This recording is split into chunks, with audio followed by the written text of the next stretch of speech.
আচ্ছা, ভাবিকে দেখছি না যে, ভাবি কোথায়? ওর কথা আর বলবেন না ভাবি। ও নিচে গেল সিসি ক্যামেরাগুলো চেক করতে। যতক্ষণ পর্যন্ত আমি ওই আঘাতকারীকে ধরে ওর সামনে না আনছি ততক্ষণ সে স্থির হচ্ছে না। তাহলেই বোঝেন ভাবি আপনাকে কতটা ভালোবাসে। এতদিন আমি বুঝতে পারিনি ভাবি, তবে আজ কিন্তু আমার মনে হচ্ছে যে আমি ভাগ্যবানদেরই একজন। আসলে যে তার বউয়ের অকৃত্রিম ভালোবাসায় সিক্ত হয়ে আছে। আজীবন আপনাদের এরকম পবিত্র একটা সম্পর্ক অটুট থাকুক, সেই দোয়াই করি। ভাই, আজ আমি আসি। ভাবি, আপনাকে অনেক ধন্যবাদ যে আমি আঘাত পাওয়ার পর আপনি আমাকে দেখতে আসছেন। চা খেয়ে যান। না না ভাই, আমি আরেকদিন আসবো, আজ আসি।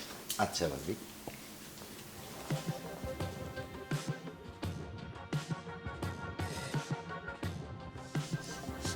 কার এত বড় সাহস যে আমার হাতে আঘাত করলো?